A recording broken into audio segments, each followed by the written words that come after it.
while. As his coach, how do you kind of handle that moving forward? How do you keep that guy kind of plugged in and help him move on?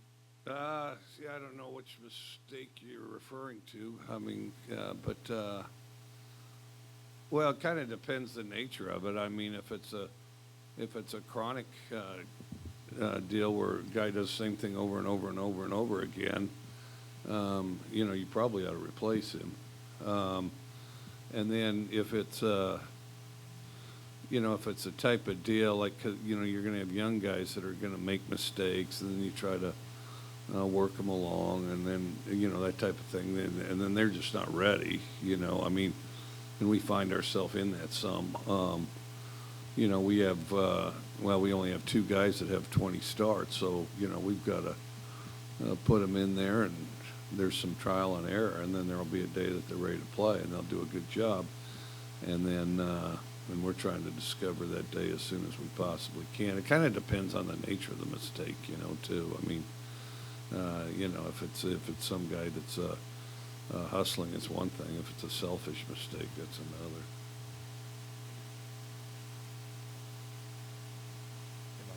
The offensive line looked in pass blocking looked like a step forward against LSU. What kind of allowed it to have a pretty good performance there?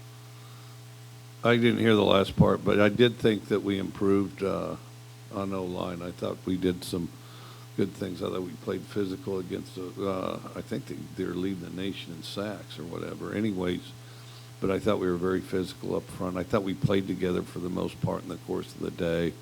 And I did think we, it's all kind of relative, but I thought we had a good day on the O-line.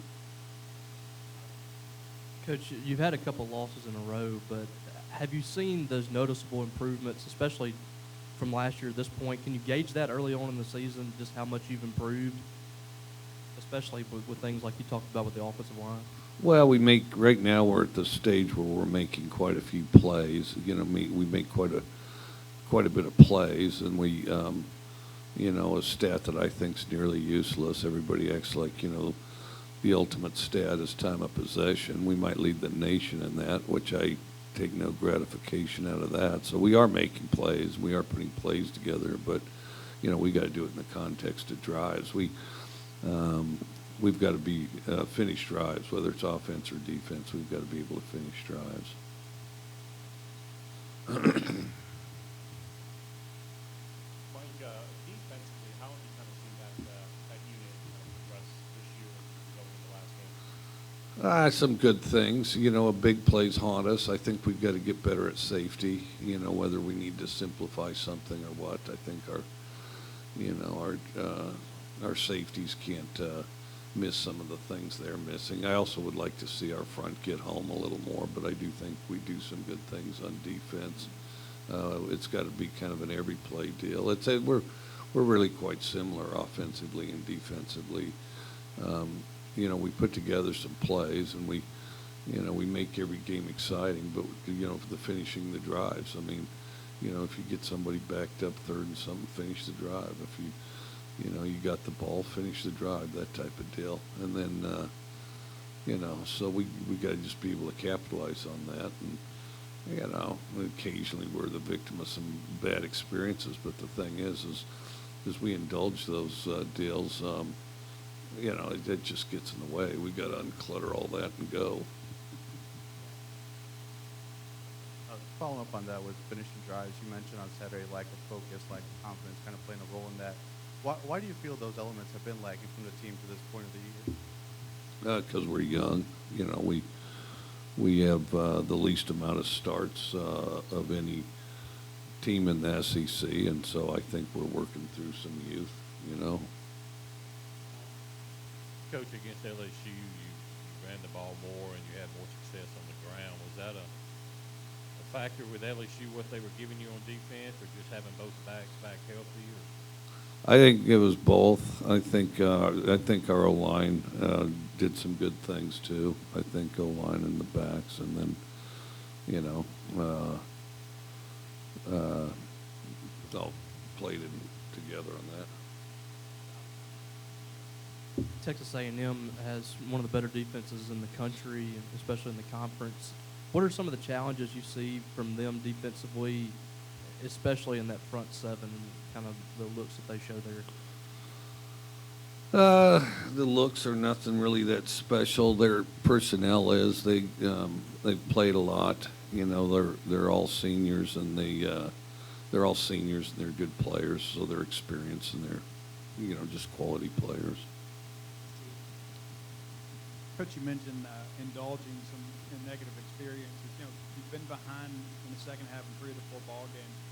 How do you kind of change the mindset where the guys don't get comfortable in that position, where they're able to kind of, you know, it doesn't become a self-fulfilling prophecy that, hey, we're going to be behind in the second half? I'll tell you, well, that's the thing. We got to come out the third quarter better is, I think, the biggest thing. And then, you know, we just got to stick together and make routine plays. You know, we sometimes I think we get too anxious, and I don't think that we relax as much as we get anxious, you know.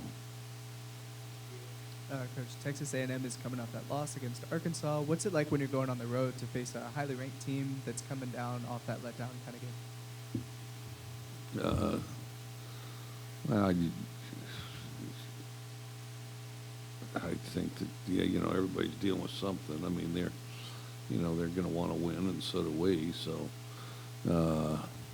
you know, I think you don't really focus on the other guy as much as yourself. You know, anything that you want to solve, you know, that's all within yourself. So we're going to focus on ourselves, make the best plays we can. I don't know for sure what they're going to do. Mike, College Station is a spot where you played a lot of games. Any particular memories you have of playing there, or anything that makes it kind of unique? It's a great place to play. It's a great place to play. It's loaded, it's loud, and it's pretty hostile. And so, no, it's a blast. I mean, College Station is one of the best stadiums to play in the country. And Mike, Christian Ford saw a lot of snaps against LSU. What do you kind of see from him at wideout, and what do you kind of do maybe to earn those snaps? He does a good job out there. He practices really hard. He's one of the hardest workers on the team.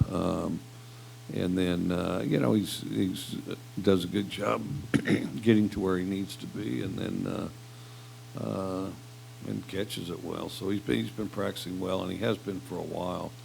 And we got to get a little more depth in there. And you know, him and I think Rufus too are pretty good candidates. It's just you know, we got more experience with Jameer, Wally, and Austin. Coach, Isaiah Spiller's one of the best running backs in the country. I mean, you know, you've had a chance to watch him. What stands out about him? What makes him such a good back? I think their offensive line. And then he's kind of a big guy. You know, I think that you know, he's just physical and tries to wear you down. So. You guys are in the top 20 nationally with only allowing 14 tackles for loss. How important is avoiding those negative plays that can derail drives, and have you felt like you've done a pretty good job of that? I think we've done kind of an average job of it. I mean, I think that, you know, it's a constant point of emphasis, and so, I don't know. It's great we're 14. Let's, you know, try to be higher than that, you know. Another young guy on defense, Cameron Richardson, stepping in for Emmanuel late in that game. I mean, how do you feel about, you know, what he's done in fall camp to this point to kind of get some more experience, get some more playing time this season? I think he's still emerging. I think he's doing a good job, and I think that, you know, we want to see if we can get more and more out of him, and, you know, and always on the search for quality players to go out there and play, especially at that position. Mike, do you know if Emmanuel Forbes is going to be available on Saturday? Yes, we're always all available, and I don't comment on injuries, as you well know, so. It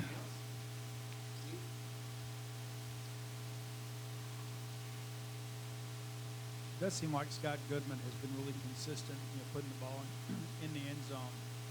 It's rare that, you know, college teams have the depth that you guys have at kicker. What do you feel like has kind of worked for those guys from McCord and Goodman while you've had to play them? You know, I wasn't sure that they'd put it in the end zone, but I've been pleasantly surprised they do. And so they really have been able to launch it. And you know, there's not you know, there's people around the country that can do it, but I don't know. I was pleasantly surprised by that they both put in the end zone.